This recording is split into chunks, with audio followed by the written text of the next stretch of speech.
guys, it's Dan Book Nook Noggin, and I wanted to talk to you guys about Duma by Stephen King. I will admit, when I first came across this, I was very, very much intimidated by the sheer size of it. It is a big, hefty book, and I will admit I did not go into this knowing what it was about. I rather went into this blindly.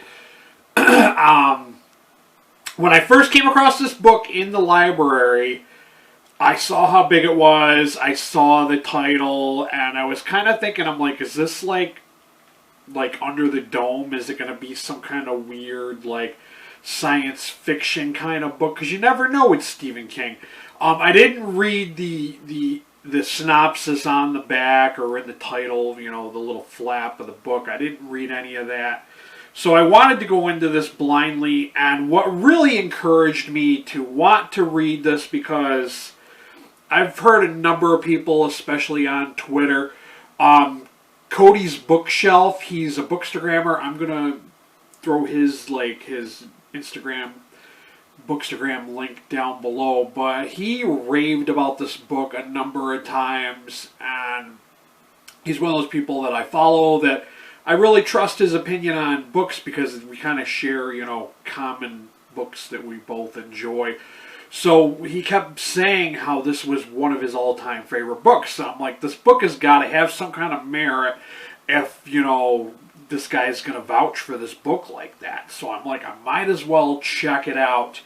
A few people I noticed, because I was looking at the reviews, the ratings, most of the ratings are over the top, you know, 4, 5 stars.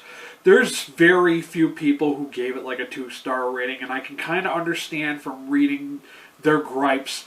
A lot of people were like, it was just too slow for them, too much like building the characters for them to really enjoy it. And disappointingly and sadly enough, it took me 7 months to read this. 7 months. I looked back at when I started this. I started this back in April, and I just now finished this. I will admit that I was reading other books at the same time as this, so it wasn't like I was dedicating like huge batches of time to read this, so that's probably why it took so long to read it. But it is well worth checking out, guys, and we're going to go over that. The main character is Edgar Freemantle. He's this guy who has this like crazy accident. He's a construction guy.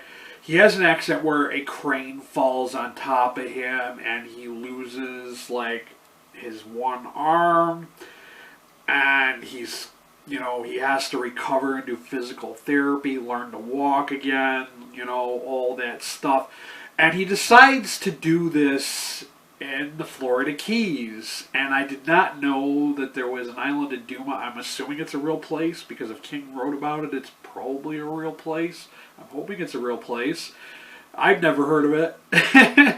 But he moves to this, you know, the Florida coast to try to recuperate and try to reinvent himself, because he's trying to be, he has all this money he made from his job, and he wants to basically retire since he's like disabled now because he's missing a limb, and decides to take up painting. And very much I have to say that this book kind of reminds me of other Stephen King books. Like, Stephen King is notorious for doing this kind of thing.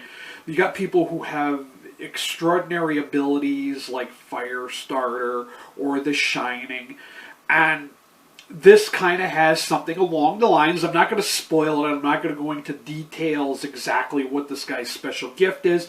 I still, even after reading this, I still do not know if he had the special ability, the special gift, due to the fact of having had this traumatic, like, disabling event happen to him where he lost a limb and was, like, basically handicapped, or if it's the place that he was recuperating in.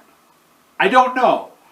And you know what? To tell you the truth, that's not the most important part of the story. The most important part of the story is we come across that slowly revealed over time.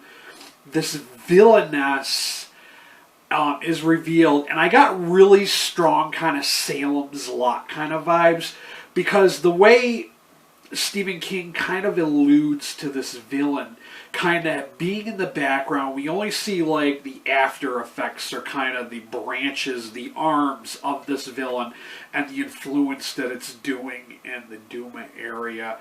And I found that to be really interesting because not only does it have that kind of magical realism of people with abilities like, you know, those other books I mentioned, but it kind of had this little bit like, kind of almost like the old lady from The Stand too, like where she could, you know, see stuff and had amazing abilities under certain conditions. The main character of this book is kind of like that, and he meets another batch of people who have similar kind of abilities, but they're all unique and different. And that was another reason why I was like, is it the key, or is it his... Because all these people kind of had traumatic injuries happen to them. But like I said, it is a big book. I don't want to spoil it. I don't want to give away too much about it. But I really enjoyed this. Even though it is a big bruiser of a book, I did enjoy this. I gave it a 4 out of 5 star rating on Goodreads.